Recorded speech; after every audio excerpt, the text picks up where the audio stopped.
the secret files of Teletraan 2.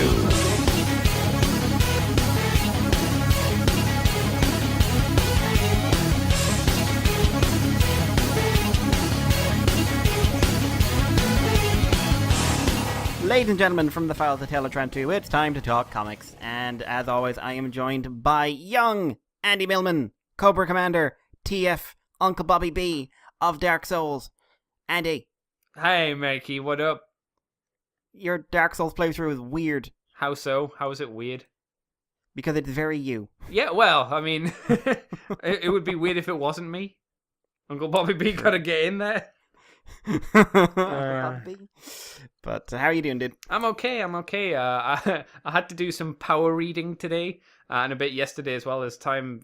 We kind of sorted out the podcast yesterday and I went, oh God, I have no time to read. What is it, like 8, 9 comics I had to read, I think? Yeah, I think the one we're doing for the extension, the Fear Agent one, is the one that killed it. Yes, definitely. Yeah. 3 Transformer ones and then 4 or 5 Fear Agents? 6? Is it 6? Jesus. Yeah, but so if I miss up on points, it's maybe because I've skimmed parts where I got bored. You're a dick? Skimmed parts or got bored? No. Skimmed parts because I got bored. Oh, that's much better. Yeah, well, you know. But this week, guys, we are doing The Falling Chapter 4. We're doing Lost Light, Chapter 3 of Everlasting Voices. And we're doing Requiem of the Wreckers, kind of the big one for this week. And for the extension, there's nothing Transformers related. We do have a free comic book day for Unicron, but we are saving that for when we start doing Unicron itself. Yes, you told me it was full of spoilers or something, right? It is, yes, for the end of Optimus Prime. That's unfortunate. I feel like these issues were supposed to have been out earlier. One might think so. Well, there was a delay for which was it that got delayed last month? Was it Optimus Prime or was it Lost Light? Or was it both? Lost Light was last month, but both books went through huge delays there. Yeah, right. That'd explain it then. But yeah, so we're going to open up with Optimus Prime, which has John Barber writing, Sarah Pietà-Roche doing the art this time around, with Josh Bertram doing colors, and Tom B. Long being Tom B. Long.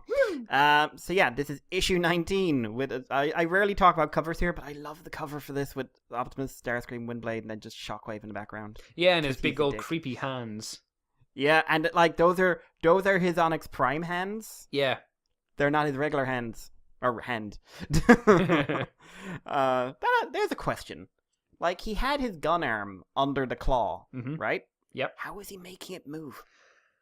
Let's say there's like wire connection, because he has this big tube on his back that goes to his gun. Maybe that it connects to his. I don't know. Tiny puppets. Yeah, tiny puppets.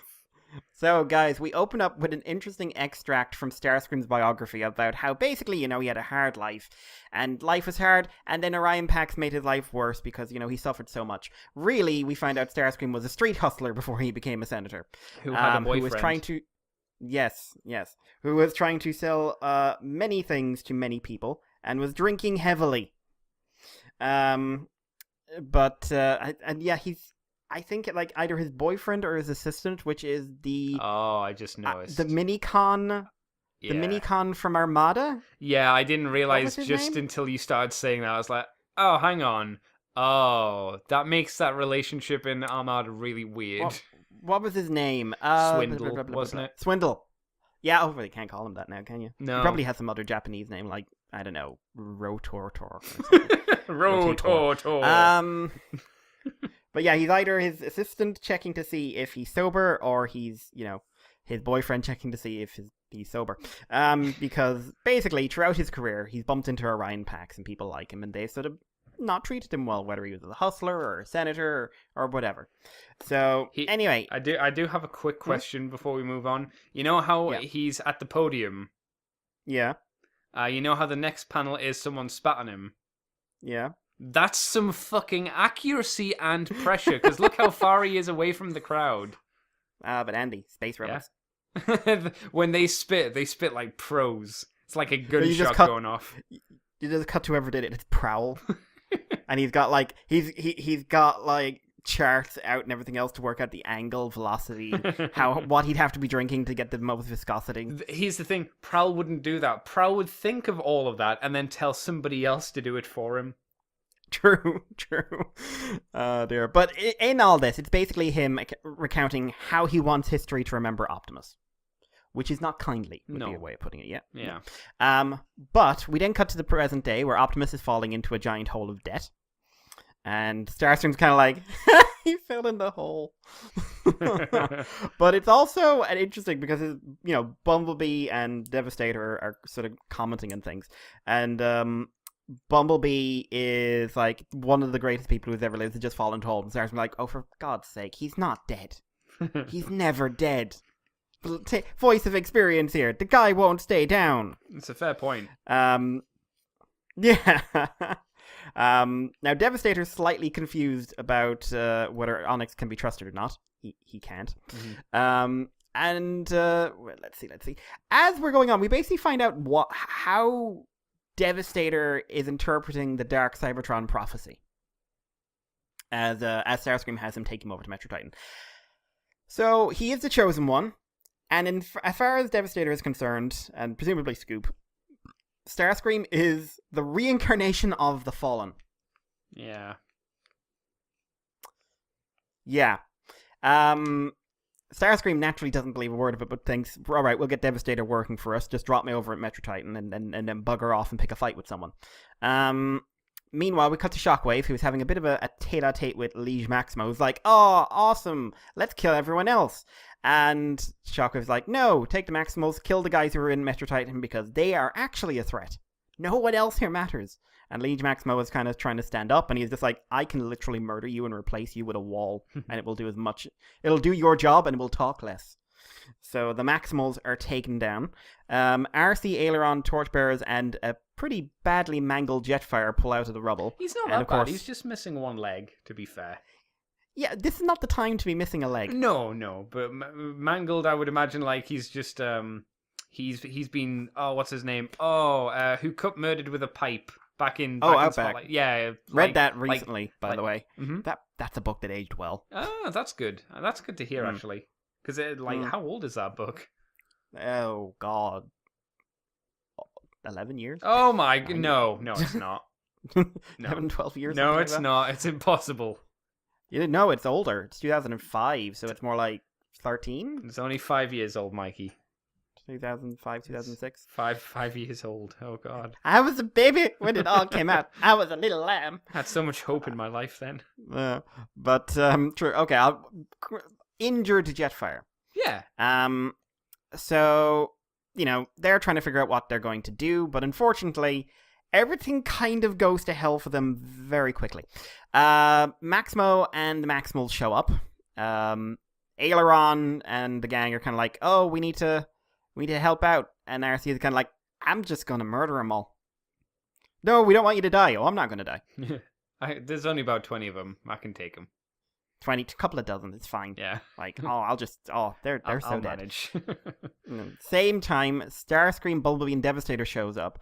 And Starscream gives Devastator a relatively vague order, which is just pick a fight.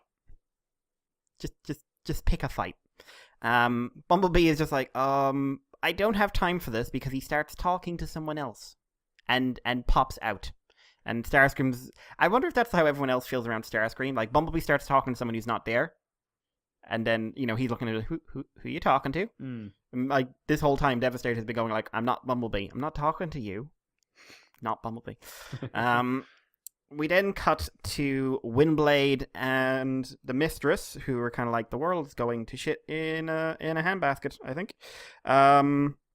Actually, no, we don't cut to that, because I'm reading off the wiki and off the comic at the same time. So, basically, all hell breaks loose, because RC is going after the Maximals. Aileron and Jetfire have to make an escape, and Devastator has decided that if he's going to pick a fight with someone, it's not the horde of monsters led by the equivalent of an elder god. He wants to punch Victorion in the face. Was it specifically her he wanted to fight, or was it because he found all the torchbearers and them and went, you're the first people I find, I'm going to fight you? I don't know. I know what they're going for, because, like, in Victorian's bio, her rival is Devastator. Really? Yep. Huh. Yeah, but Why? she tests that because we voted on it. Did we? Yes. Huh. That was one of the things. She would have a rivalry with Devastator. Has that really been built up in the comic? No, this is the first time anyone's touched on it. Okay. So he's here basically to fill out the last bit of bio that probably matters about Pearl Victorian. And John sitting in a dark room going, finally ticked that box now. Nailed it. But it's actually, like, not a bad fight, at least not a bad start to one, because, like, Victorian's kind of used to pushing her weight around and, pushing everyone over. And she tries that, and she tries the gravity powers and Devastator, and they do sweet F all. Yeah. And this is going to be a punch 'em up. So, unfortunately, we cut away from that to Windblade and the Mistress, who are watching things play out. The Mistress is being the Mistress, but Windblade contacts the Dinobots and tells Marissa and Trypticon to get out of there. Dinobots obviously want to pick a fight. Trypticon basically very wisely says, I'm needed on Earth more than I'm needed here. And also I have a belly full of babies. And he buggers off. One of the interesting things I didn't mention is that Shockwave had predicted that one of the Titans would be removing himself from Cybertron, so he would no longer be something to factor in. So presumably he predicted that Trypticon was going to, put his children over everything else and make a headway to Earth. But so he space bridges out, and they're all left alone. And yeah, Starscream meets up with Metro Titan, or what's left of him.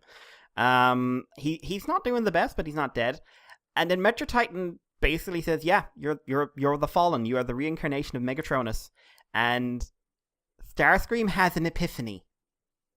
It's like, everything I've ever done has led to I am the reincarnation of a fallen dark god. This makes so much more sense. Everyone was against me. Optimus, Megatron, Windblade, they all turned on me, but I'm great. I'm amazing. This is like finding out who I should have been, except this time I don't get locked in a cell. Mm-hmm. Just like, yes, up Starscream. This is amazing. And a voice says, how dumb are you? As Shockwave comes in, and you have to remember at this point, Shockwave is, emotional. So when I say he seems to take a bit of glee in what comes next, I'm not using hyperbole. He basically comes in and says, "You are literally the dumbest person I could put in charge of this planet." And he says, like, "Oh, imagine having to manipulate a Titan's mind so he thinks that there's a prophecy about some jet that gets reincarnated from Megatronus. I mean, that would take someone using, like, some sort of artificial ores that could shape the very fabric of reality to the whims of that individual. And they'd still need millions of years of timing and preparation. And it's almost like I had all of that." And he basically reveals why Starscream is in charge. Because literally anyone else would have been a threat. He says it himself. If Cybertron had a strong leader, like Megatron, like Optimus, like Windblade, like if Windblade had been in charge from the get-go, the planet would have been ready for him, and it would have been able to deal with Onyx Prime, because the planet probably would have been united by now. Under, whether it's peace, tyranny, whatever, the planet would be whole.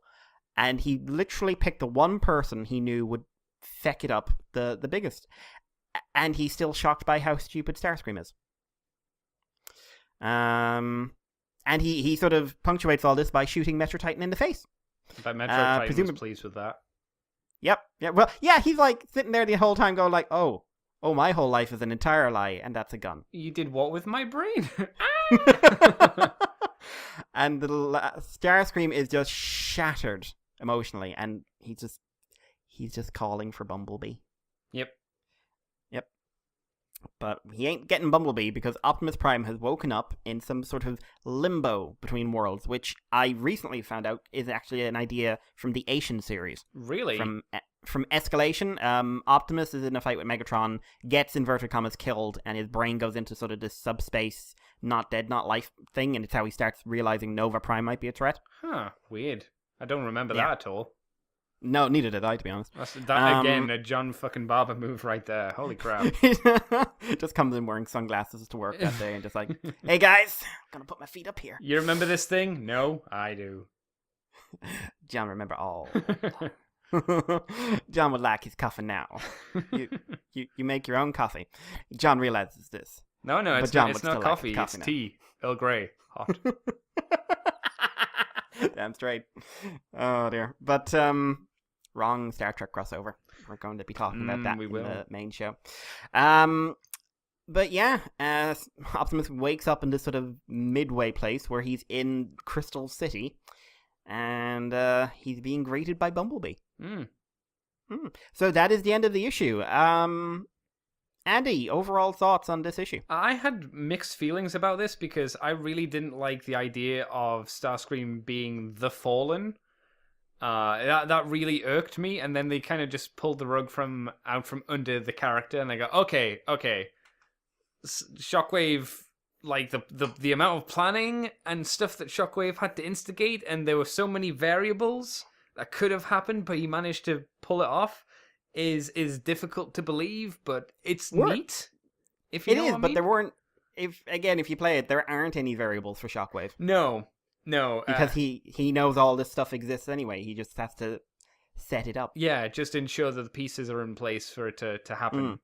It's interesting, but like I say, for a great portion of the issue, as soon as they said he was the Fallen, I was like, oh my god, this better not be fucking true. What are you doing, John? Jesus. I kind of wish maybe that had been set up like an issue or 2 issues or 3 issues ago, like a rumbling about that being the case, because it's thrown in early on the issue and then like gone. Yeah. It's like, okay.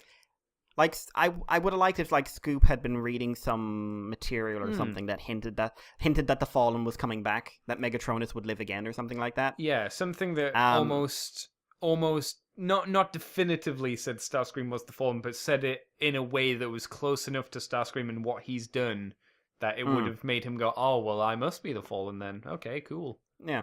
Because, like, as it is here in the issue, it's just kind of like Devastator randomly goes, "You're the Fallen." Why? Because you're literally the worst person I know. He's not wrong, I though. mean, that is kind of the logic, and it's not the best logic. No. But I have to admit, when it was there, I didn't, because we've had this whole demystification of the Primes, I wasn't too concerned about it. Sure. But I was also like, it's just, how long is this going to play out? And how is Starscream going to go bad again? Like, full bad? I was worried about that as well. Yeah. Like, I always say that they need that little wobble for well, in Starscream's case, it's not a redemption story. It's less of a dick story. Yeah. But, because he isn't being redeemed. He doesn't want to be redeemed. A lesser dickification doesn't roll off the tongue as well, though, as a redemption. Yeah, like... It's D-dickery. We need to make a new word for this. D-dickery kind of works. Yeah, I'll go. Yeah. I'll work with D-dickery. Yeah, so Starscream's being de-dickered. And I always say you need that little wobble where they have that fallback towards what they would have been.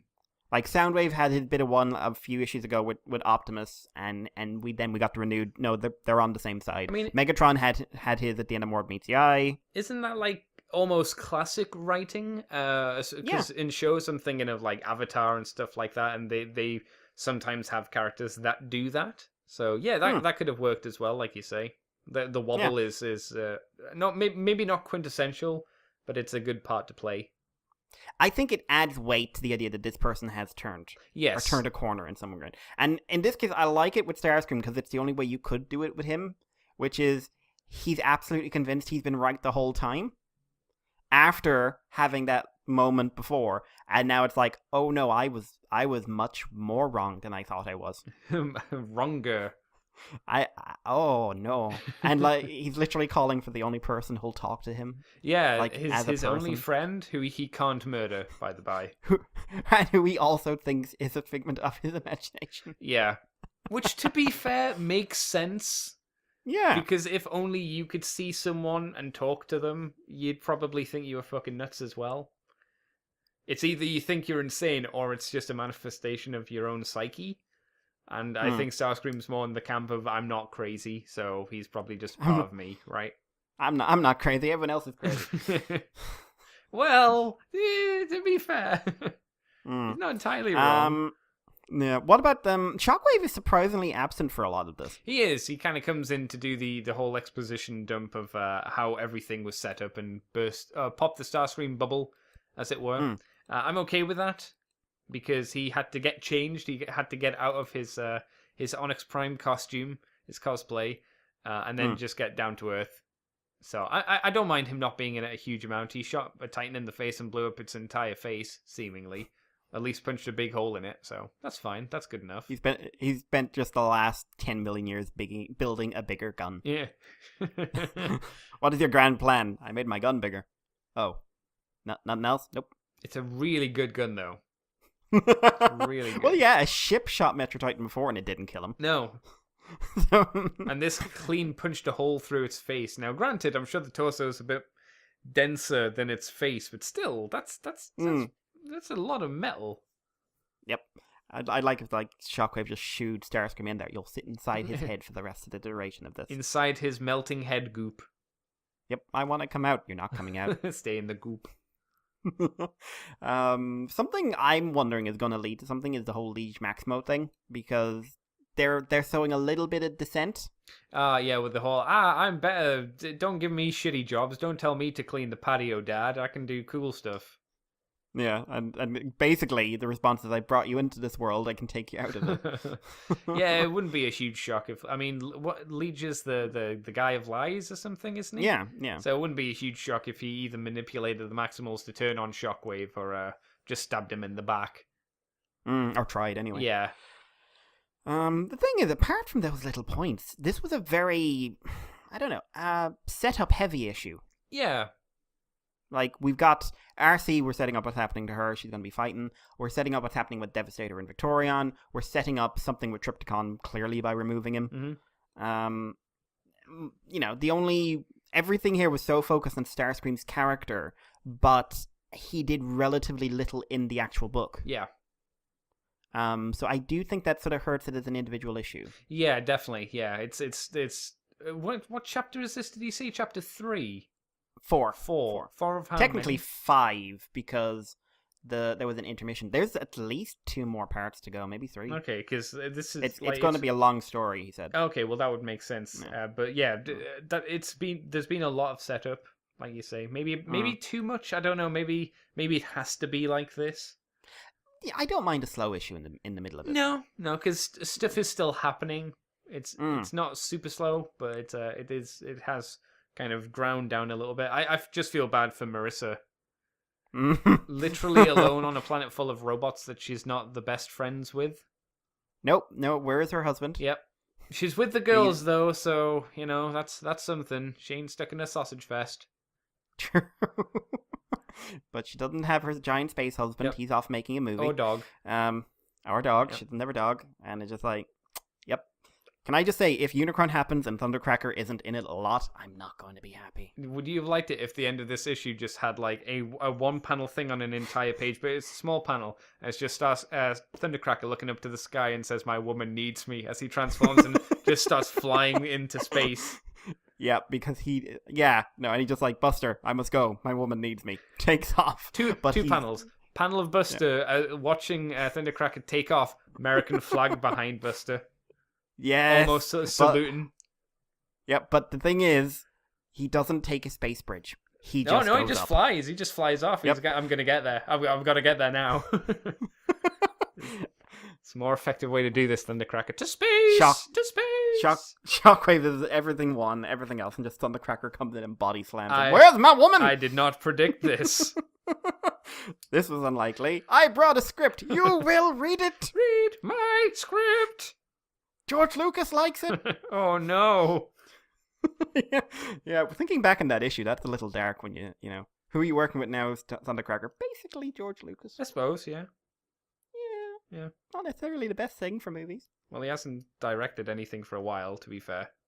True. He's just sitting on his pile of money. Yeah, good for him, right? Yeah. Art-wise, I think it's nice to have Sarah. Oh, yeah. I mean, I love Kay stuff, but I miss Sarah's stuff. Yes. Surprisingly how well it complemented Josh's colors. Yeah. For this book. I was really a bit shocked. I'm not sure. Maybe you can help me with this. Do you think this blends in well enough with Kay's style because of the coloring, or just because hers and Kay's kind of art style both use a lot of shadows to kind of complement each other? I think it was a lot of it was the coloring. I think it was a lot because I was looking back and I was just like the faces and everything else are quite different from how Kay does it. Right. So I think a lot of that work was Josh adding that heavier ink tone to everything. And upping the shadows because I know Sarah uses plenty of shadows, but it's a lot more atmospheric than how Kay does it. Kay is very thematic. Yeah. So I think that was a large part of it, as my dogs go insane. But yeah, I think, to be honest, I think as a fill-in artist, I think she did great. Yeah, and like you said, it is good to see Sarah's art because, well, I mean, we both enjoy it, so. Oh yes, immensely. She needs to draw more. Yeah, it was interesting to see that Bumblebee, when he psychically projects himself, I guess, how he wants to be remembered, or how he sees himself, and then when Prime sees him, he's in his, what was it, not Wolf Cybertron, Goldfire Bumblebee. Yeah, whatever that version was called. Except he's a lot shorter. He is. I think that might be an art choice. I wonder if he'll be taller when Kay draws him. Yeah, I'm wondering if it's perspective or whether it was a deliberate thing because Bumblebee is meant to be short, but obviously he wasn't short because that toy was not a in quotation short figure. I don't know. I don't know. Any other thoughts on the issue? I look forward to seeing more. Do we know if Kay's back for the next issue? Is it Sarah again, or are we in the dark about that? I'm not so sure. I'm sure the information's out there, but I haven't looked it up. Okay, to be honest, that's fair. But yeah. Would you like to give a rating then? Yeah, I'm gonna, because it's set up and it just told a story. I think a good solid 7. I'm happy enough with it. Yeah, I think a 7 is a good one. It is the weakest issue of this arc. Sure. But that says a lot about this arc. Yeah. There's been a lot of good stuff, and like you say, it's slowed it down, but hopefully it'll then pick back up again. Yeah. Really does sort of feel like John's magnum opus kind of thing. Quick question. You know the symbol that Prime sees in his little weird, not the Afterspark place that looked like a weird tentacle in a circle? What was that? Is that something that I should know? God.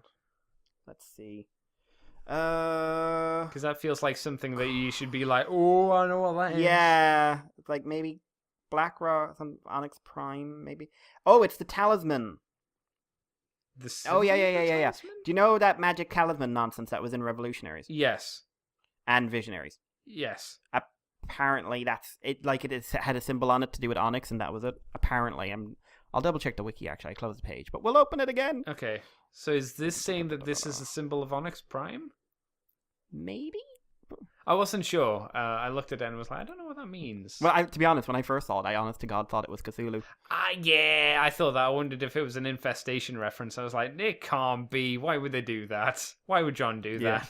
It would be, hey, remember the time a guy who thought he was Optimus Prime literally punched Cthulhu? Good times. Yeah, symbol is seen on the front of the talisman, the relic from the Revolutionary book, which was a creation of Onyx Prime, or Shockwaves. But we don't know what the symbol means. Okay, fair enough. Or what the talisman was actually supposed to do. Yeah. So it was supposed to be in a book that's mediocre at best. I know some people like it, but Revolutionaries is just... Neither of those people are on this podcast.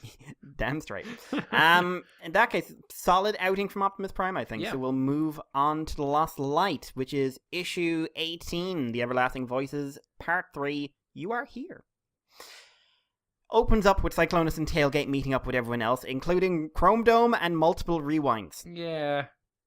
That must have been a very awkward conversation. Yeah. Yeah, and Dominus is in there as well, so I suppose we're into some sort of, like, wife swap thing. Okay, gangbang, come on. Oh, no. Yeah, time to get that orgy the big going. One, so he'd be the target. Oh, wow. Just covered in tiny robots. Just crawling on him. One of them's a dog as well. Oh, yeah, totally. Huh. So yeah, everyone shows up and like, what do we do now? And Swerve, because he has a religious thing, is saying like, you'll be happy, and then you'll go to heaven, and everything will be fine. And Velocity tells him she likes him this way, and we get what has to be some sort of like, is this Swerve Velocity shipping out of nowhere? It feels like it. It feels like even more relationship stuff. I don't know. I don't mind. I think Swerve could do it a win. No, but... I mind because everybody's fucking. Everybody on the last light's fucking. It's getting silly. Every single robot is fucking another robot on that ship now. It's crazy. I was gonna say Roller, but he had spring arm last time. But to be fair, he may not be fucking, but he's having people fuck in him, so I think that still counts. That still counts in my book. This is one of the problems I have with the book. It's just getting silly now. It's getting too much all the time. But we'll get to that. Would you like? We'll get to some more action then, because at Ward 0, Rodimus, Ratchet, and Drift are fighting giant stone golems, who Rodimus recognizes from when he found the Magnificents. Ultra Magnus comes in to help them out, and they pull a win because apparently these guys are a lot weaker than they used to be. Does that mean anything? I don't remember because I haven't. I read Hot Rod recently, but it's a book that doesn't stick with you. I'll be honest. That makes sense. But while they're fighting, a little alien is going, prepare, confront, repel. Visionaries.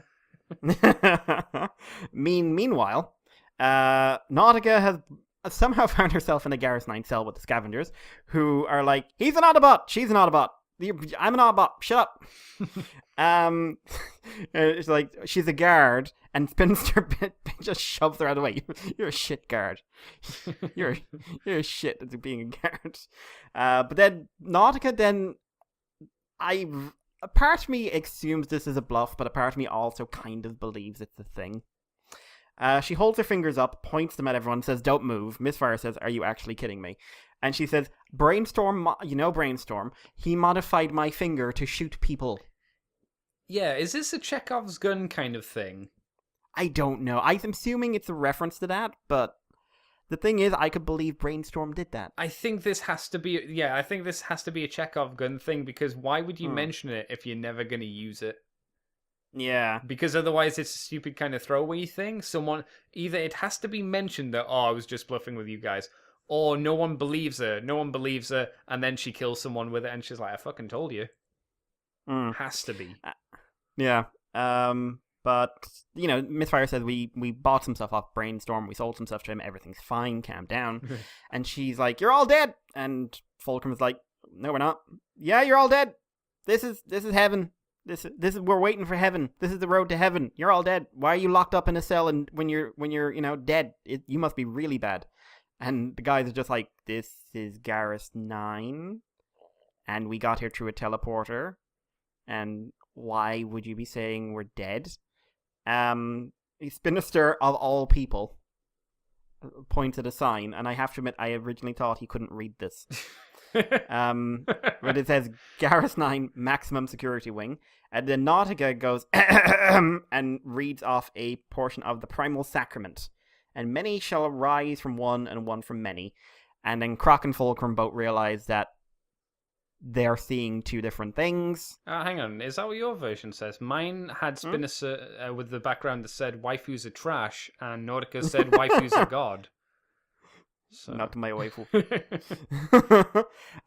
But the whatever is showing them different pictures can't keep up with two different perspectives, so it all falls apart, and we see what the real sign, which is M10. The British motorway, of course.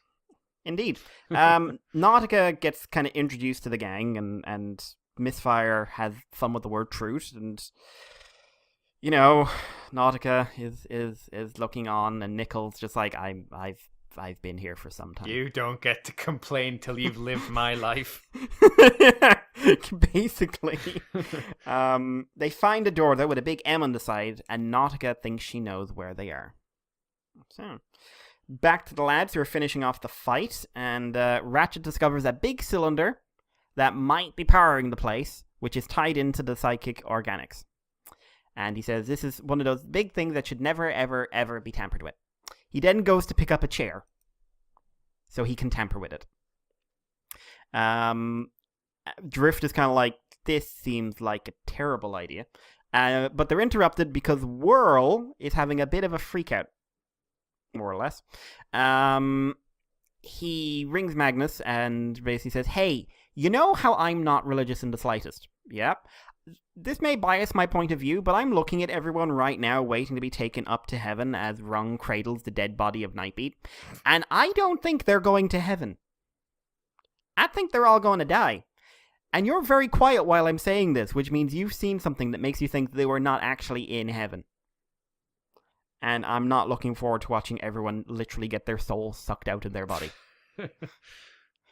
While this is going on, Drift is basically saying, you were dying when we were brought here. If you tamper with this thing, and by tamper I mean hit it with a chair, one, if you're right, whatever is keeping you alive could turn off, or there could be backlash and kill us all. And if I'm right, you've pissed off God. And if that happens, either we don't get to go to an afterlife, or divine retribution. And Ratchet takes a moment, stares at his chair, and hits the big cylinder with it. I kind of wish he'd done it while Drift was still talking. Yeah, because he has a habit of doing that as well, doesn't he? Yeah, it's just, I don't care, shut up, Drift. Sorry, Drift, I did it 10 minutes ago. But as he does that, the illusion of the Afterspark disappears. A big M logo appears on a screen in the same room as the gang. And Ratchet is just like, I know exactly where we are. We are on a medical hub called Madiri. These are a series of medical planets that are stretched all across the galaxy. Except that going by the fact there are the Omega Guardians are here and everything else, we're likely on the first Madiri, which is about 10 million years old and disappeared a long time ago. So via console, what is next? So yeah, the Matrix is disappearing. World tells them no one's dead yet, and basically the guys come together to try and figure out where they are. And they come up with a theory. So they were in this sort of crushed space or compressed space when they were in Skip, and they were making a run for it. And the telepaths that were being used to power this place picked up on them, had them transported to the planet, and then morphed it, because the whole thing is about generating an illusion using holomatter. And they morphed it to the desires of the most potent desire on the ship, which appears to have been Cyclonus's, because Cyclonus wanted to die so he could be with Tailgate. Because Cyclonus is very religious. And very sad. Yep. So, obviously, you can hear the alarm bell starting to ring, because Magnus has left a message to basically tell everyone that those are holomatter recreations that are going to disappear, and tell the holomatter recreations that they're not real, and that he loves his brother. Then it gets even more weird, because Nautica and the Scavengers show up with the body of Axe, one of the Circle of Light members from the original Drift miniseries. Yeah, there's apparently hundreds of dead bodies in the morgue down below. Now, we don't actually find out where Axe came from in all this, because what the hell. But Drift, while Drift is figuring this out, Rodimus has a bit of a brainwave and plots the course from Madiri to Cybertron, which is a map which is identical to the one that was in the Matrix and the one that he's been carving on his desk. Ladies and gentlemen, the quest is over. We have found Cyber Utopia. Madiri is Cyber Utopia. Rodimus manages to pull up some footage of the first Cybertronian patients that were ever on Madiri, and they are one of the clans of Knights of Cybertron. They all seem to belong to one clan, because we've only got one flag. But, yeah, and they are carrying the Matrix. So, we get a theory. And that theory is, the Knights left Cybertron looking for adventure, looking for a better world. They got sick, probably fatally sick. This planet, which it turns out is a euthanasia planet, it's basically designed to kill you in the nicest way possible. By showing you something that's very positive, very uplifting. You reach a certain level of happiness, and it kills you. And then it rips your spark out from your chest. The thing is, it's hinted their organics came to this planet, so what did it do to them? Oh god, it just pulls the heart out. Yeah, but it's like, we're killing you in the happiest way possible, because the idea is that if you're fatally sick or something, you come here to be, killed. But it's just Verity there's- screaming, "I'm not happy at all!" Ah! I was happy up until about 4 seconds ago. So yeah, the sick knights came here, but there was just, all these different opinions, all these different desires, but the one unifying thing is they wanted to find a better planet. They wanted to find a better Cybertron. So Madiri created that exactly for them. It created the perfect Cybertron. And in the time between coming to the planet and them passing away from happiness, they inscribed a map into the Matrix and sent it back to Cybertron. That went back. With it came the legend of the Knights of Cybertron. And that is the end of the quest. Cyber Utopia never existed. Basically, Cyber Utopia was Switzerland. So, what do you mean by that, Mikey? It's a country where you can go to be euthanized if you're ill. Oh, I think it's Switzerland or Sweden, one of the two. Okay, I didn't know that. That's depressing. Yep, they're it's not fun, but hey, it's not fun. Yeah, I went to be euthanized and all I got was this T-shirt. Yeah. So yeah, the end of the quest, which no one reacts to, which is something I'm going to be talking about later. Okay. But we cut back to the main group. Everyone is sort of reuniting. Cyclonus and Tailgate are having a bit of a freak out. Because Tailgate is like, I'm gonna disappear, and Cyclonus just like breaking down, so much so his claw marks have disappeared from his face. Oh yeah. Yeah. Basically tells Tailgate he loves him, and Tailgate tells him to protect him. And as Rodimus comes in, basically very Rodimus, Worlds tells him to shut the fuck up and let Cyclonus have a moment. And as he goes to help Cyclonus to his feet, Tailgate's still alive. What a shock. Yep. No one called that. Nope. But Ratchet's kind of like, don't know why any of this is happening. Don't know why Tailgate's here. Don't know what's going on.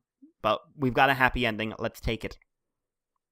We've got a happy ending to the quest that we spent 6 years on, which is it's basically a euthanasia planet and there's no such thing and we wasted our time. But that's a happy ending. But let's take it. But unfortunately, no happy ending. Because Fulcrum points up and says, there's a bunch of dead guys heading here. And the sky is full of Spark Eaters. Very familiar looking Spark Eaters, including Perceptor, Hoist, Hound, and Mainframe. As Rodimus goes, not them. Anyone but them. I think it's funny that the next page is a promo for the Visionaries comic. Because that's kind of what I took away from it. Anyone but them. Ooh. Oh god, no! Oh no. But yeah, that is the end of the issue. Right, I have some... I've spent like a week. It took me a week to finalize my thoughts on this book. Okay. So you've only just read it. Yeah. So I'm super curious as to your opinion. I do have a question I want to ask you, and maybe you can help me with this. How old are the telepaths? I suspect they're not that old, because I mean, there's clearly more going on here. Yeah. Because there is a map... There wasn't just a map in the Matrix. Someone was beaming a map into Thunderclash and Rodimus. That's right, yeah. Like, from the very beginning, someone has been leading people to this planet. Yeah. I suspect those telepaths were put there relatively recently. You'd think so, otherwise they're very, very old. Yeah. So not only that, but like one tribe of Knights of Cybertron. We'll get onto it because I'm hoping there's a lot more to this Cyber Utopia stuff than what's shown here. Same, because when it's like, hey, we found it, I was like, I mean, I don't know what I wanted Cyber Utopia to be, but this reveal just left me very cold. This was me going outside thinking it was summer, and I'm actually in Norway, and it's very cold. I'm like, I'm not wearing the right clothes at all. Why am I naked? Oh God. Oh God. Why? Yeah. So I'm just, like I said, I had some complex things in this, are going to take me a while to figure them out. Mm-hmm. The way I've been looking at it, as an individual issue, this is actually, one, it is completely Red Dwarf. It is almost unforgivably Red Dwarf. Once again. To the point where James went on Twitter and said, like, listen, Red Dwarf has high sci-fi concepts that it used for comedy. It didn't invent those concepts. So other things used them. I think he's finally getting tired of people saying that to him. Yeah. But, James, if you're listening, and I mean this in the nicest possible way, this is really Red Dwarf. Like, Yeah. this is the Red Dwarf. This is like that time in Red Dwarf where they did this almost exact thing to try, where a squid tried to get them to kill themselves. Yeah. Except instead of a happy, yeah. instead of what was it happy, called? the despair squid. Something like that. Yeah, I know. Yeah, Yeah. I remember that But one. instead of happy, it was the idea to make them as sad as possible so they'll commit suicide. Yeah. Like, that's how Red Dwarf this idea is. And the problem is, like, people have connected it so often with Red Dwarf. I don't think people would mind if it was his Red Dwarf story every now and again, but it's so heavily Red Dwarf. I think that's why. It's why I don't notice it as much because it's been a long time since I've watched Red Dwarf, but I know people who have issue with it because of that, because they know Red Dwarf a lot, better than I do. And it doesn't help that James has said he's not the biggest, like, he doesn't have the biggest background in science fiction. Yeah. So he tends to fall back to what he knows, and one thing he says all the time is that he's a huge Red Dwarf fan. Yep. Like, I saw him, he seemed kind of annoyed, even though some people were saying, like, wow, this is like Red Dwarf, you should write for Red Dwarf. I was just like, oh no. But, like, as an issue, as a reveal in an issue, I think it's clever. Sure. I think it's a clever misdirection. It's a bit of an M. Night Shyamalan moment. Oh, it's not that bad. Fuck off. No, no one's telling him to grab a baseball bat. Swing, God was telling you to beat the aliens with a baseball bat. That's literally what God was telling you. God also told them to spray water on the aliens. Yep, water and baseball bats. On a planet containing mostly water. Not mostly baseball bats, though, in fairness. A board with a nail in it. That was the solution all along. Oh my god, that explains M. Night Shyamalan's movie The Sign, doesn't it? He watched that Simpsons episode. Yeah, I did. Oh my god. And like, it's a real, there's emotion in this. I think it's good emotion for the most part. Mm-hmm. I want to mention that emotion in a negative sense in a little bit. But as an issue, all of those things work for me. Seriously, they do. It's like, as a culmination to a 3-part story, this all works. It really does. But as a culmination to a 3-part story, it works. Not as to a 6+ almost 7-year story. Yeah. Like, and James has said this is what he always intended. Oh. And like I said, you have 7 issues left in the series. You have got to add more to this idea. There has to be Skids went through a portal to someplace where a big spark talked to him in thoughts. Yeah. Clear, like, everyone was going, that's Cyber Utopia back then. Like, and it had symbols from the Knights of Cybertron, everything else. Why did the moon have an engine? What's the importance of what Rung turns into? All of these things, you have to have more going on here than another fake out. This is like Cyclonus getting shot that time. And this is the same thing. It's faking us out. And it's like, fake out. It was nothing all along, except it's a fake out to the end of your entire saga. Yeah. A big, how many years saga? We are heading for 7. Right. That's a long time. Mm. I think, like you said, if this was the main push of Lost Light, like Lost Light issue 1, they set off to find Cyber Utopia, and it was the first time we heard of it. Okay. Mm. That would you be okay with that? Because what issue is this? 13 would be, or something? Yeah, like as part of a 3, like as the storyline for a 3rd season. Yeah. Yeah. But not the entire run. Yeah, it's a little CW, but it's manageable. I'm not wrong. What CW we're talking about? Oh, where to start? Let's not go down that tube. Oh dear. CW.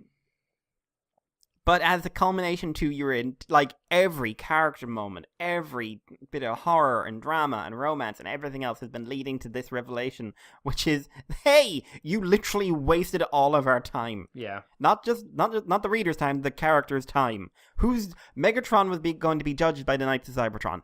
Do you think it was chosen because it's subversive? I think James likes to subvert ideas. I think a lot of his fake outs over the years have been to subvert expectations. Yeah. And sometimes they've worked, like the one where Tailgate was dying and Cyclonus saved him. That worked. Yeah. I thought that worked very well. Mentioned it a few minutes ago. The one where Cyclonus was, oh my god, Cyclonus, and he's perfectly fine the next issue. That didn't work. I remember that.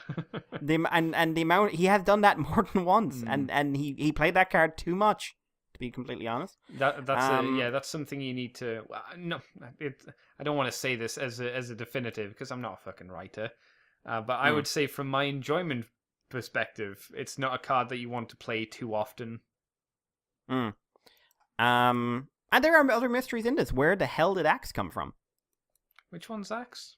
The dead body. Oh yeah, what? Had that been mentioned in another issue that I just have forgotten about? Axe appeared in the Drift miniseries and hasn't appeared since. So he randomly turned up on this planet in cold storage. I'm assuming it's something like the Circle of Light all got wiped out. Yeah. Again. Oh, no. Because I'm thinking the vision that Drift had at the start of the series, which we don't know where those are coming from either. All right. But it had Grimlock, Spark Eaters, and Pharma. And I could see Pharma going after some familiar targets again. Yeah. I mean, we haven't seen Pharma for a while, so I don't think it's a huge leap to, especially because it's coming to the end of the series, maybe use that to tie him up, maybe? Yeah. The thing is, I'm assuming the thing behind this is a Grand Architect, whatever, or whoever that is.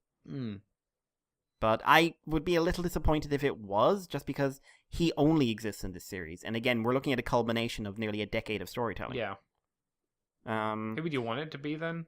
If you could think of something that you might find satisfying, who do you think in your mind would kind of fill that idea in your head? If you can. I mean, in a dream world, it'd be Sentinel. just because he would just and I'm going to use them to make brains that turn into robot brains. That's stupid. What? Yes, it is. It's glorious. Oh, I've made myself even tinier. I turn into a head of a head. Why? He's a human headmaster. Yeah, why not? Yeah. He just runs off. I am the Black Rock now. Oh, he's the baby inside Grimlock. It was me all along. And he's just hollowed Grimlock out and his little levers he's using to drive him about. Is that how we're gonna end the series? We're gonna zoom in on Grimlock's inside baby, and the baby's gonna open its eyes and smile sinisterly, and it's gonna say the end ? And then we'll have the Ming the Merciless going. But I think honestly I'd like it to be Terrest. Yeah, that'd be interesting. But isn't he dead? No, he's out there. So he escaped in the tech story that really should have been another issue of the book. Okay, I couldn't remember. Oh yeah, that's right. So he's out there somewhere. So I'd like it, but I don't know. I'd like him to be something more than just it'll turn out he's an energy being or something. Oh.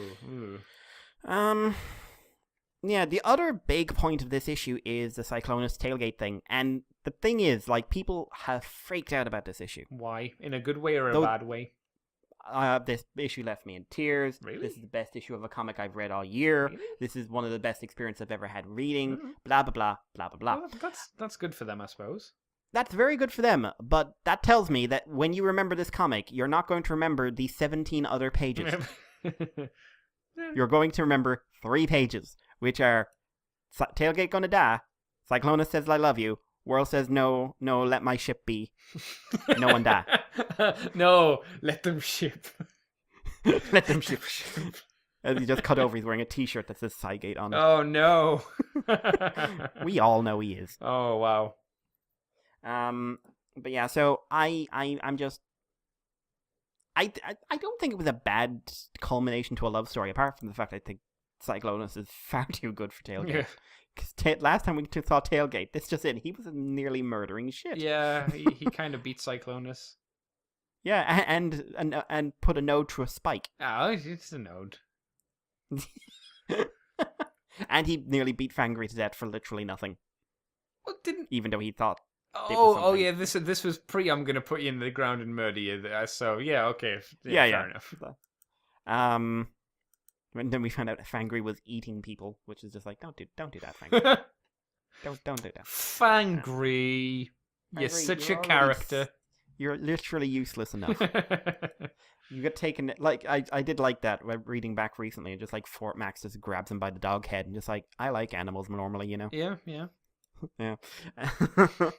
And I thought it was fine. I just don't think it's something to blow. We've had much more emotional moments in this series, Name one. or certainly in More Than Meets the Eye. For people that want to know, name one. I don't know. Hey, we see him here. Remember Rewind? No. Rewind 1? Remember that? Rewind 1. Yep. as Chrome Dome pulls out the paintbrush and puts a 2 on the other one's head. You're the second one. I don't love you as much, but you're good enough. If I had him, I wouldn't have spent time with you. Kind of maybe but I true. didn't. So it's yeah. But hey, remember when he died horribly and Chrome Dome lost an arm trying to save him and then had to literally shoot a cell to try and spare him being murdered by Overlord, and then we found out you were too slow. He bit his head off. Yeah. Bad day. Yeah. That was more emotional. Mm-hmm. I found it more emotional when again, rewind bit, when Cyclonus threw himself in front of a bomb to save him. And at the time when everyone hated Cyclonus. Oh, yeah. Yeah. A lot of Dying of the Light back in More Than Meets the Eye. Anything with Megatron. Oh, yes. Creepy getaway. Creepy predatory getaway. That was freaking me out. Yep. Even that bit where Cyclonus and Whirl sit down and Cyclonus just kind of has Whirl say the worst possible things to him because he needed someone to say them. Like, those were more emotional. This is like, we've known that Cyclonus has had a thing for tailgates since at least the end of the last season. Yeah, it's been going on for a while now. And like I said, last time we saw Tailgate, he was treating Cyclonus like shit, apart from the beatings. He was just disregarding everything he was saying. Yeah. Like, and now he's lost his powers, so I'm supposed to say, oh, he's cute? Yes. Yes, exactly. I don't know. Any thoughts on it yourself?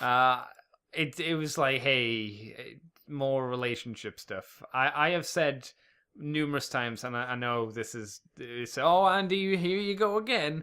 But I don't mind relationships in my media.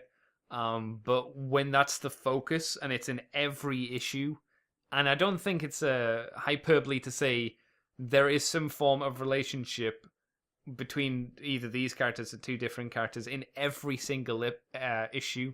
Is that unfair to say? No, seems fair. It's too much. In my eyes, it's bogged down by that.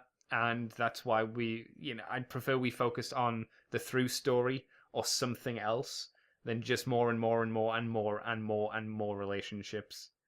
Deep Space Nine, we talk about it a lot, wasn't always about people's relationships. It was in there every now and again, but it didn't seem like that was the main focus. Yeah.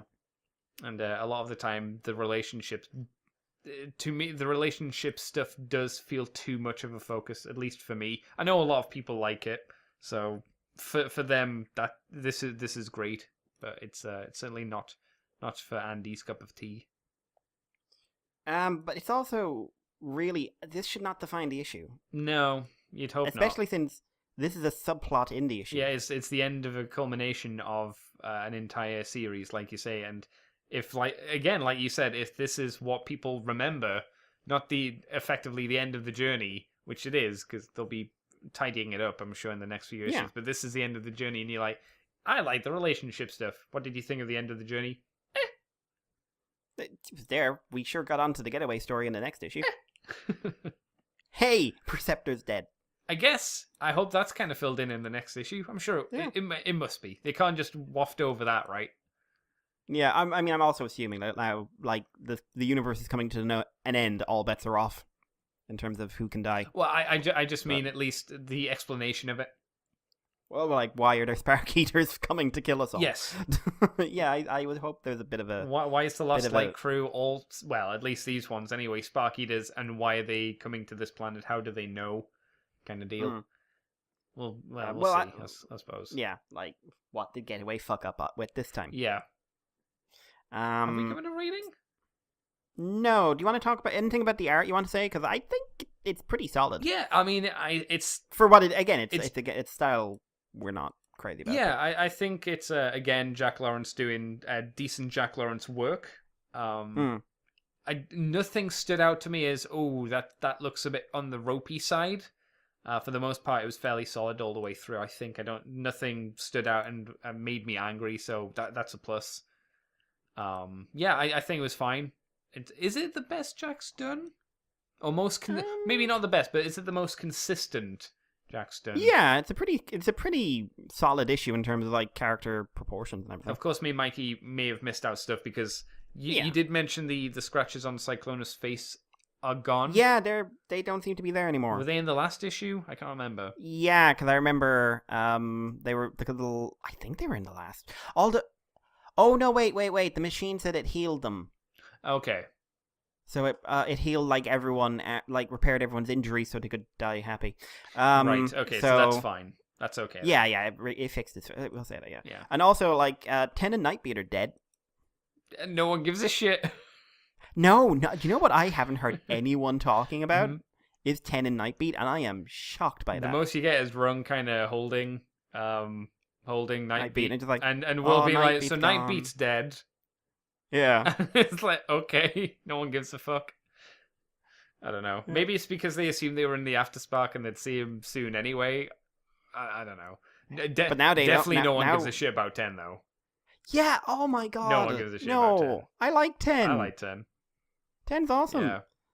And now he's dead. Yeah. And no one's saying a damn word. Presumably Swerve's just like curled up in a ball, rocking backwards and forwards somewhere. Yeah. But... hopefully, again, we'll have a bit more emotional reaction from him realizing that 10's dead, but again in the next issue. Or sometime soon, maybe there'll be no chance because shit's going to go down. I don't know. Yeah, we'll see. Like, again, we've got 7 issues for the next arc, so you got the time, use it. Yeah. But yeah, hopefully there's not a wrap up issue at the end. I hate wrap up. Oh issues, no! It's like, no. And because Spider-Man did that recently with the Dan Slott stuff, so it had issue 800, which was like the big, and here's our ending, and then he did one more issue, which was like a day in the life of Spider-Man. So he had 801 issues, and he didn't give a satisfying conclusion. No, Flash Thompson's dead. What? He figured out Peter was Spider-Man, and then he died. Oh, God. Killed by Carnage, Red Goblin. Is that a spoiler? Do I have to cut that? Is this been out for a while? It's been a few weeks. Okay, I'm gonna leave it in. Yeah. Send Mikey hate if you got spoiled on it. Yep, don't care. That's a bit mean. But ending on that, I'm just like, you know what I want to see? I want to see a culmination of all your work in one issue, not a generic issue at the end that could have been written by literally anyone at any point in any Spider-Man story. Next up, Catwoman and Batman to get married, and I guarantee you they won't. What? Because they're all dicks. Issue 50 of Batman, I'm going to read it, and I'm going to sit there going like, I'm already tired of Batman. And this is going to make me more tired. But anyway, we're going to go on to the last Transformers issue. Did we give marks? I don't. Oh think we no, gave we marks. didn't. What's your mark, Andy? I want to know your mark first. I'm interested to hear, just so I can kind of bounce my number off your number and go. As a standalone issue, I do think it's relatively strong. Okay. As a standalone issue at the end of a 3-arc story, that was pretty solidly sitting around a 7 for the whole arc. So I would give the issue in the most isolated fashion I can give it a low 7, lower than the 7 we gave to John stuff. We got to give hard numbers. So it's a 7, but if I was allowed to have fractions, there would be it would be John would be a high fraction, this would be a low fraction. Okay, so it's a 7. Okay. As the seeming conclusion to the biggest ongoing arc in Transformers full stop of the IDW run. Because no story has gone on this long, apart from finding out everything is John Barber. But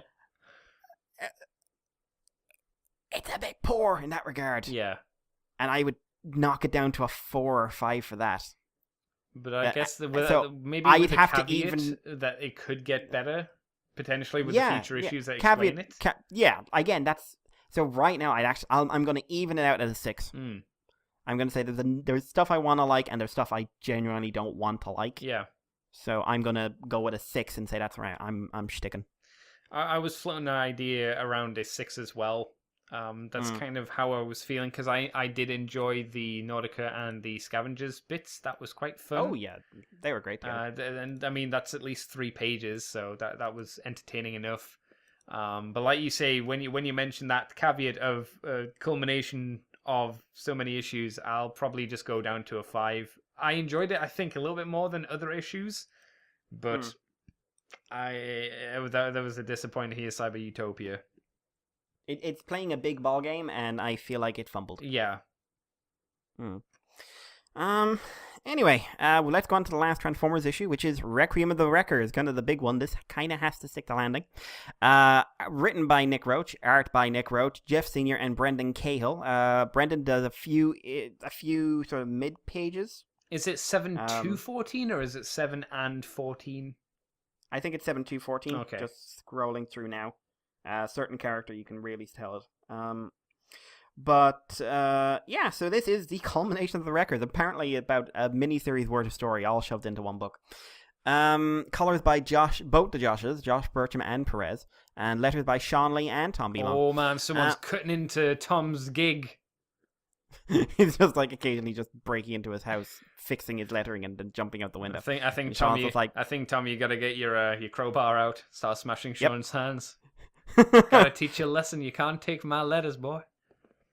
My letters, I don't share. Don't share nothing. I don't share, boy. Oh, this is a dark image of Tom Belong going around crippling people's hands with a crowbar.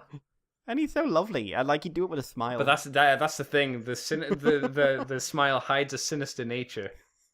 I could believe it. Yeah. But yeah, so we start off in an interesting thing, which is a silent page of Verity outside a door with something in her hand, pressing a doorbell, cleaning her feet, and looking shit scared. And then we go back to Verity in front of a computer. Presumably this is a flash forward and a flashback. And basically, Prowl gave them access to Fox News. Yay. Via Cybertron. So they are hearing the rantings of someone called an anti-Cybertronian politician who is totally not a political comment on recent American politics, called Megan Giglione. Well, maybe that was a bit heavy-handed, I think. We will have words about that at the back. But again, apart from the politics, Megan Giglione. That's a stupid name. Oh dear. But so yeah, she's listening, and Springer is just like, please turn the news off. No good news. It's shitty news all the time. Put by on the way, Pokemon. Last time, I want to know what Ash caught. Did he win a tournament yet? Has he had a birthday? Why don't he die? Oh god. Oh dear. But yeah, Springer is rather depressed at the moment anyway, because he's been informed of Cup's death in a book that was much more poorly handled than this. And he's having a bit of an identity crisis because, as Verity points out, since the Wreckers, Springer has been informed that he is a freak baby made by a giant spider, by Verity. No, she didn't make him. No, but she told him. But, he's been processing this, and Verity's like, essentially, your dad's just died. Mm-hmm. And maybe you need to deal with this. And his way of dealing with this is linking up with his one bit of, past that's still out there, which is Impactor, who's last seen with Mayhem, and he wants to meet up with him, have a talk, and just figure out his own shit, really. So Verity is syncing up a handset at the moment so they can monitor communications as they go. And yeah, as they head out to meet Impactor, and Springer tells her how Impactor and him met. And we have a flashback done by Jeff Senior of Cup and Springer back when he was a turbo-revving young punk.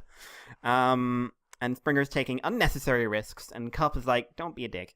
And then after he risks his life in a death-defying leap, the Shimmer appears, and Impactor just conscripts him into the Wreckers, because when Springer did it, it was a choice. When Impactor did it, it was not a choice. And Springer's really excited, and only looking back now, he realizes that Cup was smiling on the outside, and he was just sad on the inside. Oh. Because he's old. And his boy is basically being brought over to Black Ops. Boy, yeah, he's having a boy moment. Oh man, is Cup old Kratos? Yep. Oh. So, 637 miles and presumably many stories later, Verity and Springer are still sort of chatting away. They decide to pull into a gas station, or rather, as they're talking about parents, Springer wants to sort of turn the topic over, maybe to some communications Verity's been trying to get going again, maybe about some real life stuff, and like, oh my god, we need to pull into this station. I need coffee and you need to shut up. I need to poo. Yep, that's kind of her thing. What, I am pooing, so yeah, I am pooing, so we cannot have this conversation. So Springer, I love the idea distance.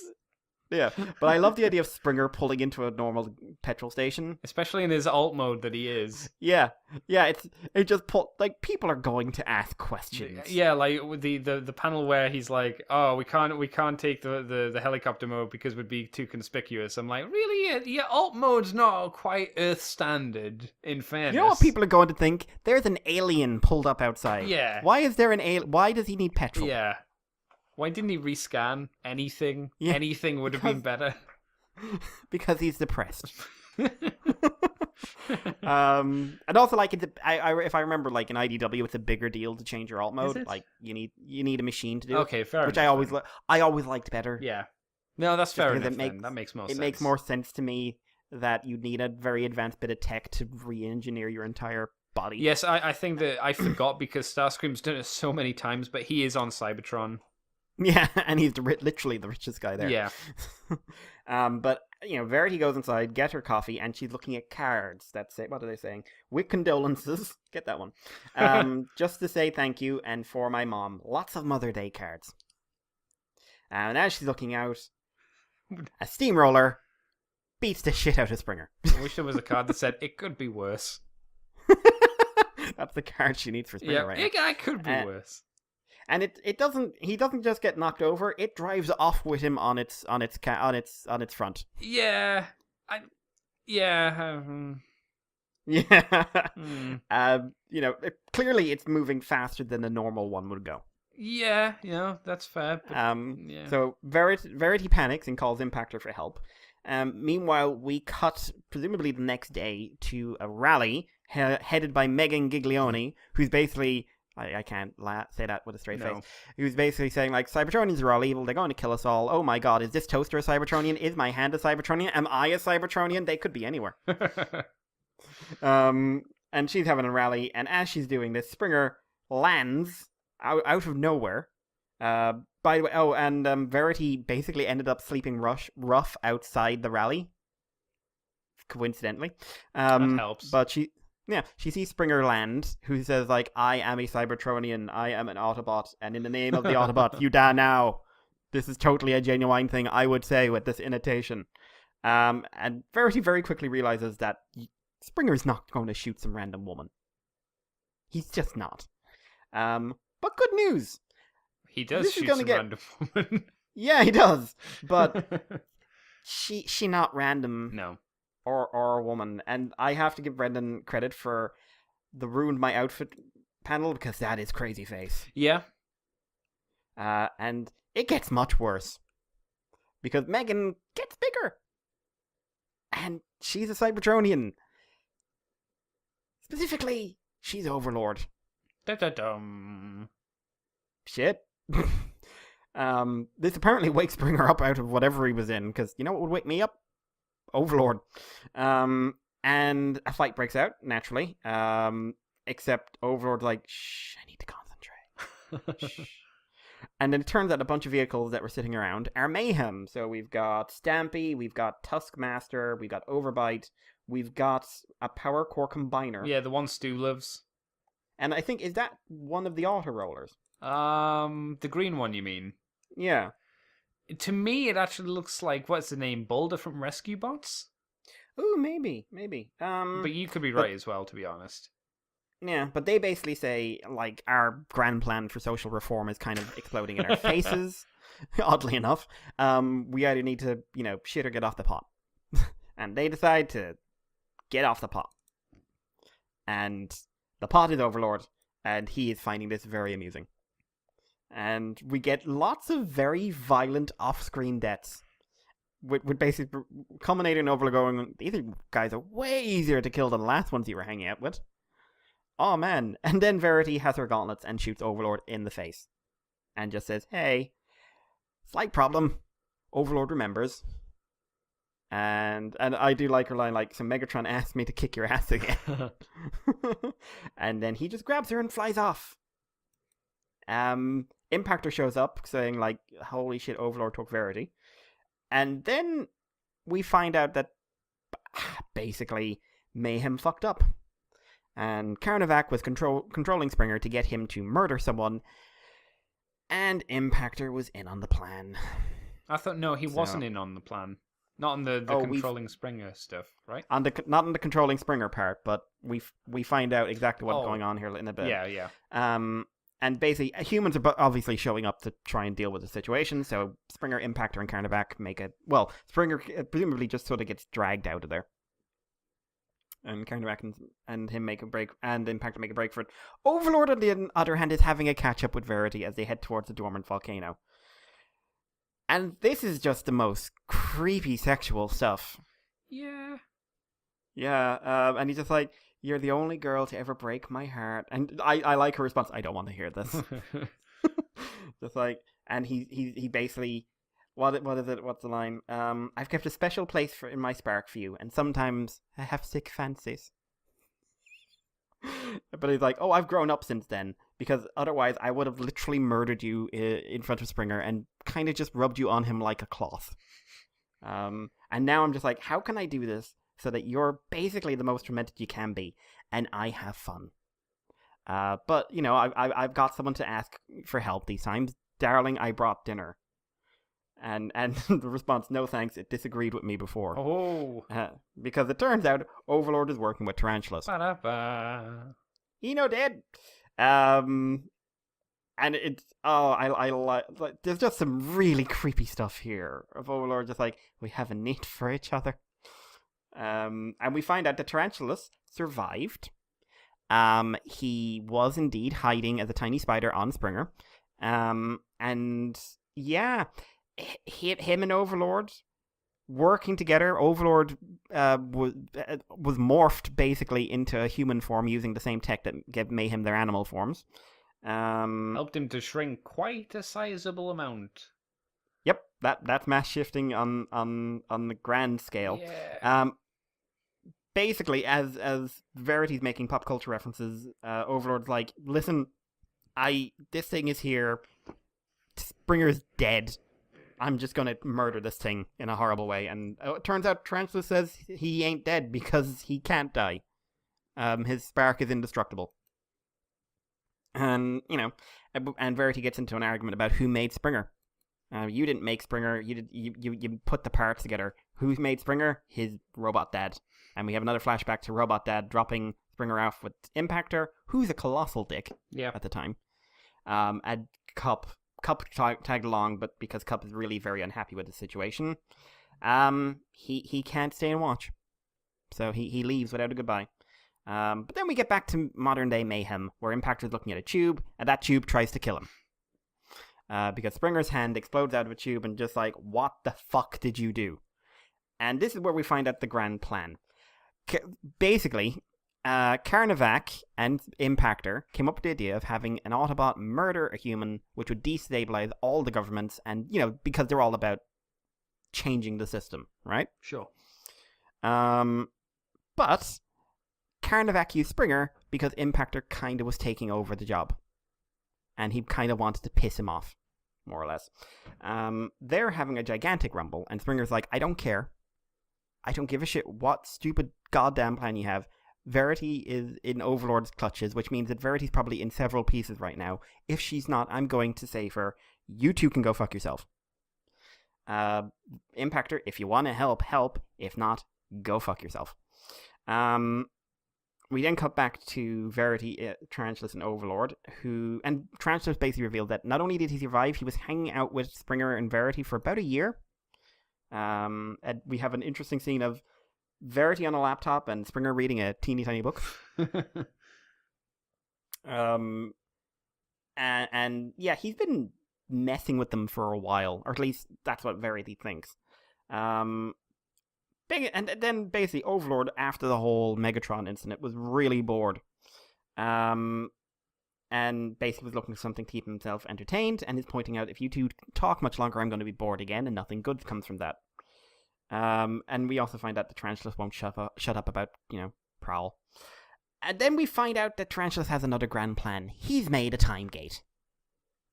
Or a time maze. And his idea is, hey, what if I take the most destructive thing I can find and put it in different timelines? Specifically different realities. Because remember, Perceptor accidentally made the multiverse. Oh, yeah. And what's the most destructive thing you can stick in any reality? Apart from shippers. Unicron.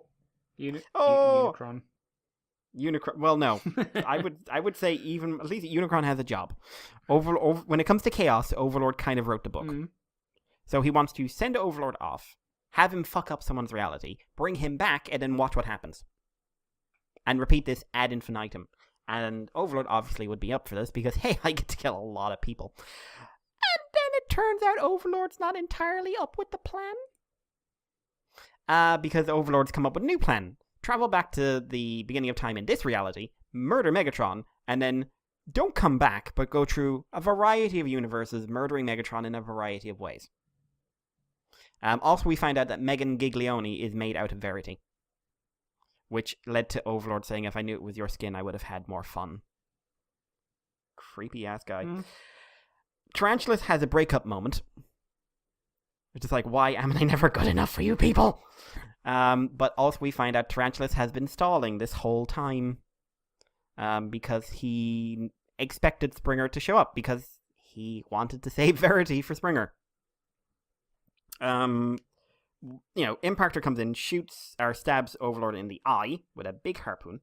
And while he's distracting Overlord, Springer and Tarantulas catch up. And Tarantulas sort of saying, like, I saw you for a year. I want to be part of your life.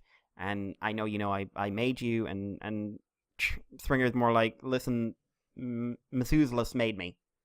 But I'm here to deal with Tarantulas right now. And Tarantulas is like, no, we can do something. And then he gets not just his head, pretty much his entire upper torso blown off. Mm-hmm.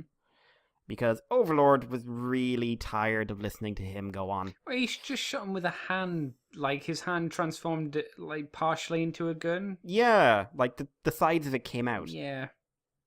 I kind of wish it was the chest guns. I wish it was not just a random surprise gun in his hand, personally. Yeah. So, as a reminder that they're in a volcano, Impactor just sort of hurls Overlord hurls Impactor down a hole, but he uses harpoon, trips Overlord down with the help of Springer, and the three of them fall into a big hole, basically. And unfortunately, it leads to a cave-in where Impactor is stuck facing a tunnel. His ass is facing Springer, and they can't remove the rocks because if they move them, it will kill both of them. So it's not the best situation. We have another flashback to how Prowl introduced Cup and Springer, where Springer was just kind of a dick back then. But we find out that basically it was kind of Impactor and Prowl washing their hands of him. Like, right, he's Cup's problem now, he's his responsibility, away he goes. But in the modern day, Impactor sees a shadow coming because Overlord ain't dead, because Overlord is never dead. And he starts giving him Springer an instruction. You need to remember Pova, because if you don't, Overlord will find Verity and he will kill her in the most miserable way he can. And then Overlord gets biblical, and he's just like, what is it? I'm here for you, my son. I will grant you the boon of a final confession before I replace your spine with my knuckles.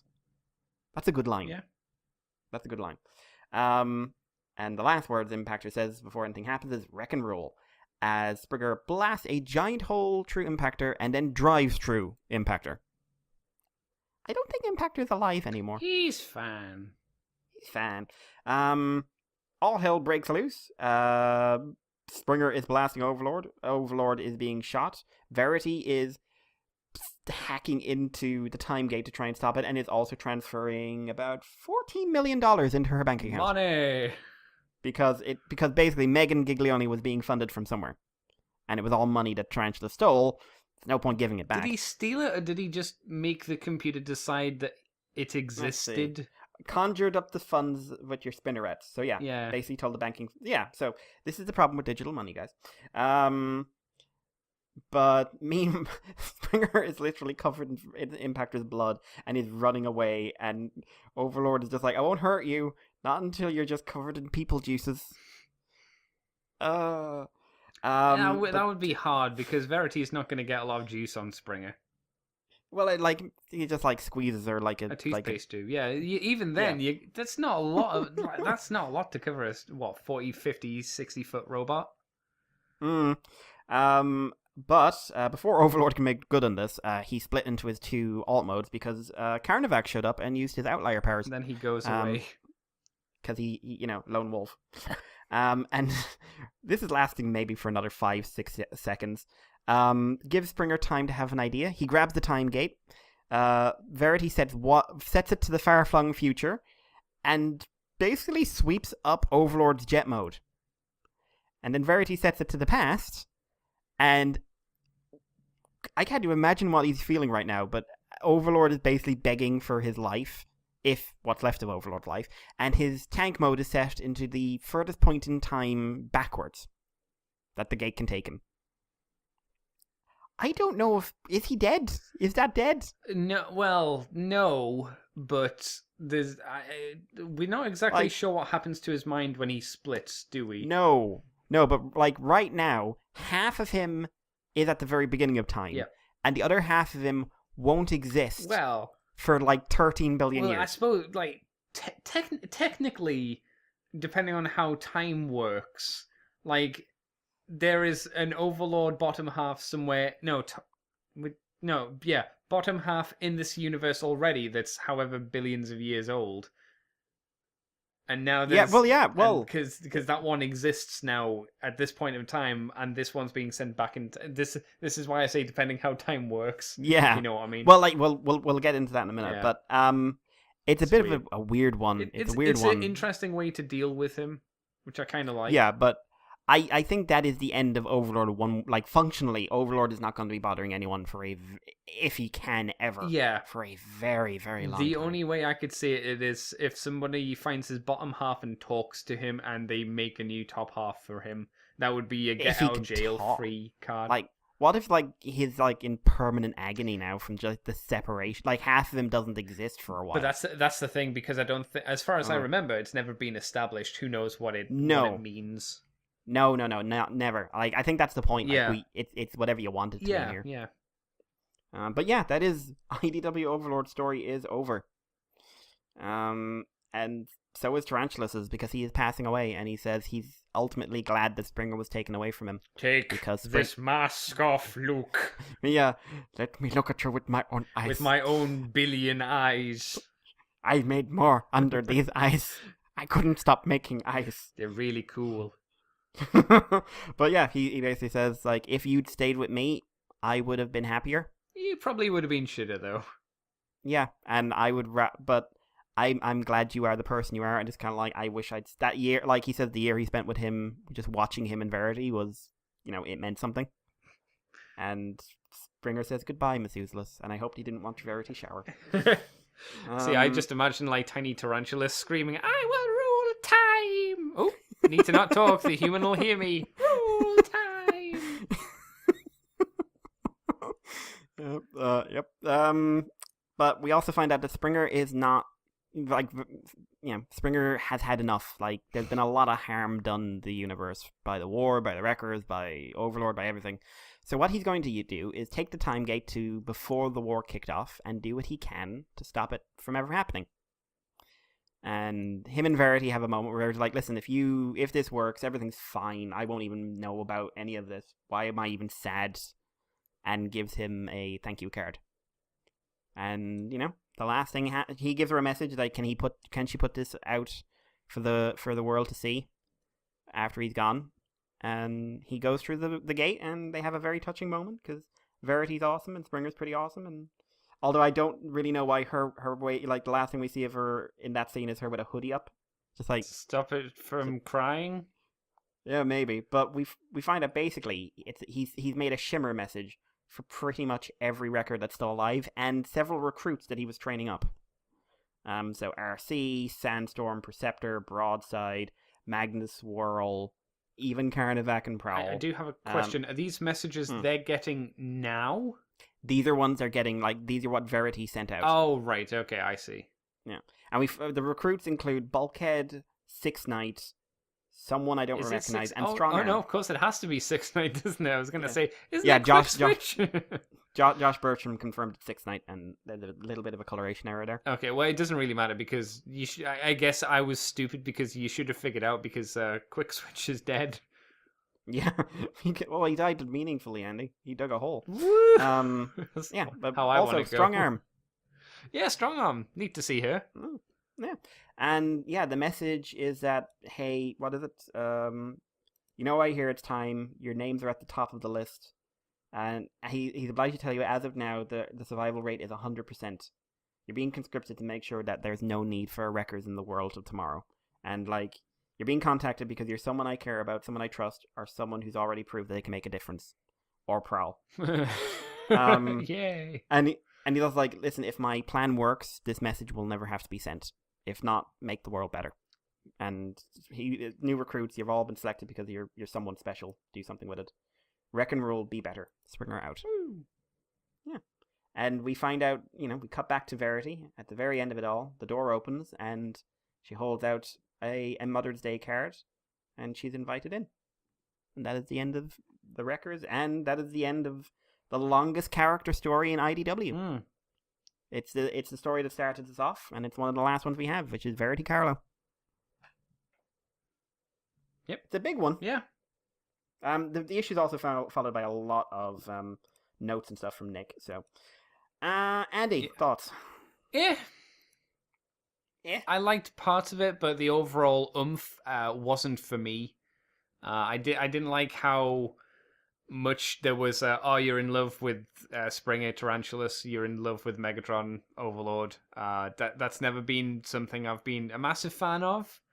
And I didn't like the whole. You two are in a relationship together. I think that none of that was actually supposed to be taken as romantic or anything like that. I think it's supposed to be like, hey, creep factor. Yeah. Would you say any of that was affected by reading Lost Light beforehand, do you think? Definitely. It's been reading Lost Light for however many issues I have been. I definitely think that had affected my perception of it, because when you were reading it, it didn't seem as upfront as when I was reading it, to myself when I was doing the whole prep work. No. Yeah, it's okay. It would have been nice to I've never been as much of a fan of, was it Sins? Of the Wreckers? I was never as big of a fan as a lot of other people were. I think this gets a little bit messy with its... it wants to do a lot in not much time. You can tell this was kind of originally perceived it would be a miniseries, can't you? Yeah, definitely, because there are huge jumps, like when Spring is taken away by the bulldozer... And there's a massive jump because we have no idea how Springer was taken from the gas station all the way to somewhere else without putting up any kind of fight. Yeah, and it's Springer. Yeah, that's stuff like that. The man fights. Yeah, and you notice the giant wolf being about. So there's a good few times it does stuff like that, which is a bit like which it does bring it down. I wasn't a big fan of Jeff Senior's art, but I never have been. I'm sure Nick was. I know Nick's a big fan of Jeff Senior's work, right? So this was. Oh yes, this was probably a big deal for Nick, which is real good for him at least. I mean, what did you think, Mikey? Because like I say, I wasn't super thrilled on it. I just thought it was okay. It had some nice bits in it though. I was a fan. Overall, I liked it. Anything with Overlord, works for me. I am a fan of the man, and I do think if you're going to have anyone say creepy psychosexual stuff, you're going to have Overlord. Sure. And I thought, very purposeful language. So I enjoyed him immensely in this. It would be hard for me not to like an Overlord written by Nick or James. Fortunately, we've never had to deal with what would happen if Mike Costa wrote him. It's true. Tarantulas is stuff I liked. Because the big theme of this is parents. Yeah. So I like Tarantulas, and the Cup flashback certainly worked for me in writing style. It is way too packed. I was a bit confused on way too packed. Tarantulas' motivation, though, because he wants to do this whole time travel stuff, but he also wants to be Springer's dad? Yeah, kind of, basically. He kind of wants the best of both worlds. Yeah. But he's also, quite happy to turn everyone into a lab rat. Yeah. Yeah, that's the thing. It would have, I'm guessing with more time or more issues, it could have been hammered out, like, what he actually wanted more. Or was he saying this because it was... Well, no, he wasn't saying it just because it was the end of his life and he was dying, because he was protecting Verity for Springer. Yeah. So we don't really know. Like, I'm assuming that basically Tarantulas is kind of a conflicted individual. More conflicted sometimes than we see him. Yeah, it would have been nice if it's something like he's got schizophrenia or something like that, so he has these lapses back to who he was, which is who he was when he died. And then he has the megalomaniac kind of crazy scientist thing, which is why he wants to do the whole time thing. But that kind of quick switch between the two for whatever reason that sets him off. Quick switch. Oh, he did. Yeah. But something else, like the mayhem stuff got dealt with very quickly. Yeah, 3 panels all got ripped up. With more issues, he definitely would have. I'm sure Nick would have drawn them being torn apart if he had the pages. Yeah. And not just that, like the Impactor Carnivac stuff, it's just like really, really quickly done. Yeah. It really did feel to me like this was a bigger animal when it was conceived. It feels though that when I don't know if you agree that when he cut stuff, or whoever decided to cut stuff, they decided to take out massive lumps at the start and then try and leave as much of what the middle half to end half was. Yeah, definitely. Very, very much so. Although one thing I can't say it's to do with the size or anything else, that it's almost unforgivable. Megan Giglione. Who, Andy, you are the Power Masters now. Woo! You're the real Power Masters. Are you the Transformer? Just in case anyone doesn't get it. Mega Giga. Oh. Megan Giglione. Fuck you, Nick. Do you think he was just there smiling on yeah? And I was like, this is the cleverest world. No, I want him to go, this is... I was hoping Nick was thinking, this is fucking stupid. I love how stupid this is. I love how angry this might make Mikey. That's a lot of Mikey. Art-wise, I think Nick and Brendan actually did a really good job. Brendan especially. I've never been a biggest fan of his. No. But like some of his facial expressions were great. And like Nick is just fairly on point for the whole thing. Again, with Nick stuff, I'm not a big fan of how he does Overlord now with the lips, and Springer has a very pronounced nose. It's very Nick Roche. Apparently, Springer might be based on Matthew McConaughey. Who? Television actor. Not Matthew. Is it? Not Matthew McConaughey. The other fella. Was in the Wedding Crashers. Owen Wilson. There we go. Really? Oh, really? They've got the same nose. Oh, weird. Someone showed me a picture, and it was just like the same kind of broken nose look. Ah, okay. So, I don't know if that's true, but I could actually see the resemblance quite a bit. I'm not a fan of Jeff's work. Never have been. No. But I think it worked in the context of the story it was telling. Yeah, sure. But it set loads of people off, and they were like, "Oh my god, Jeff Senior!" And I was like, "I'm very happy you're all excited." In a bad way? In a good way. Okay. Like, people were freaking out. Okay. I'm just like, I'm very happy that you're happy. Yeah. I'm guessing they were big fans of the Marvel runs as well, though, right? Most people are. Yeah, that's true. We're the freaks here. We are. Well, we're always the freaks here, Mikey. True. So, like, we could go into more detail, but it's just such a big issue. Would just be time wasted, in my opinion. So, Andy, what is your overall opinion? What is your rating? It didn't wow me. I thought I liked the finality of Verity's story. It's been good, but really long because of the gaps in between. Springer failed, clearly. So him going back in time seems to be a waste unless time again works differently. Who knows? But when it happened, basically, within the context of how time's been established in IDW, it can't work. Because everything that he could do is already part of the timeline. Yeah.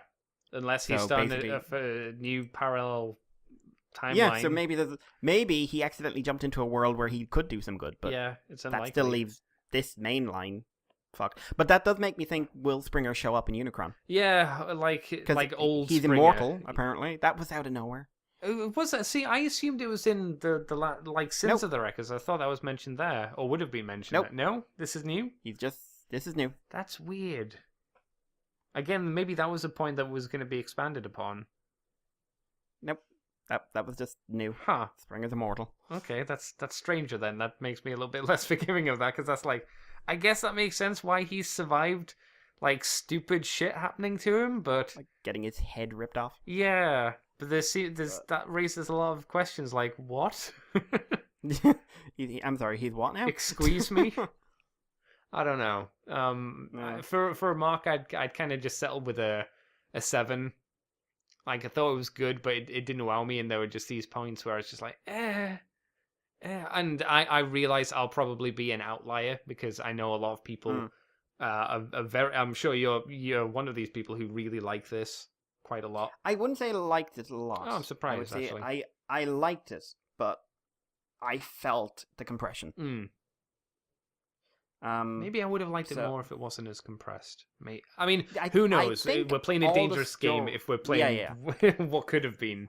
You know, I think all the story beats are there, Mhm. but I think the fact that this should at least have been either a double, like Minimum. this was double size, so I think this should have been just like an 80-page epic kind of thing. I think you know who we need to blame. John Barber? No, Nick, because he's lazy. He doesn't do any Lazy work. He wants to do one comic and then pull his dick out and leave his half want more. Fucking Sitting Nick. there with his Spidermans. I thought you were just gonna say beanie. Sitting there with his hipster beanie buns Yep. or his beanie babies. I'm joking, of course, if Nick listens. Yeah, he doesn't. Well, what about you, Mikey? What did you think of it? What would you mark this? If I was marking it, probably 7. Oh, I'm surprised you wouldn't have gone higher, to be honest. No, I think it's a 7. Like, the compression really does hurt it, in my opinion. But I think the story beats are all there. Overlord's great. Tarantulas I like. I just, again, you can see where there were expanded ideas. Carnivac's barely in this. Deus Ex Machina dog. Yeah, he should. I want to see, because Carnivac is one of the Marvel ideas I like. So I would have liked to see him have much more expanded role. Especially since this is probably the last time we'll see him. Probably. Impactor's death was remarkably unremarkable. No one gave a shit. Nope. No one gave a shit. Springer drove granted, through him and he's gone. It's like, yeah, all right. I never liked you in the first place. You literally hurt everyone I ever cared about. You were a bad dad. You were the bad dad. You had the good dad, the bad dad, and the absent dad. Mm-hmm. You had the dad trinity. So yeah, I would say a 7. What's your rating? Yeah, I think I gave it a 7 as well, if I hadn't mentioned it. In that case, guys, we will wrap up this main show. Thank you all for listening. Thank you all for taking the time. We're sorry this one's a bit rambly. That was a really big issue. I believe we should be all set for next month. I don't think there's going to be any delays for issues. I think it'll be the month it'll be the month after next, I think, where we're going to start doing Unicron, so keep an eye out for that. Andy, is there anything you like at shill or market or anything like that? Just you can find me on YouTube as Cobra Commander TFW. You can find me on the ccbunker.weebly.com. You can find this podcast on the Moonbase 2 forums on Twitter, iTunes, Facebook, Libsyn, all the RSS feeds. You can also find us on YouTube as Moonbase 2 Transformers Podcast. Excuse me. And you can also head over to the Patreon page, which is patreon.com/moonbase2. And if you do $2 each month, you'll get this show early. You'll get the expanded stuff as well. And you'll get interviews and stuff like that early as well. And that's only for $2. What about yourself, Mikey? $2. You can find me on Twitter as Irish Paleo. You can find me on YouTube as GWolf3. If you'd like to contact the podcast about anything, you can use our email address, which is themoonbase2@gmail.com. Do it. Or you can use Twitter. Yep, you do it. You do it. Or you can use our Twitter, which is at the Moonbase 2. And yeah, just keep in contact, guys. Love to hear from you.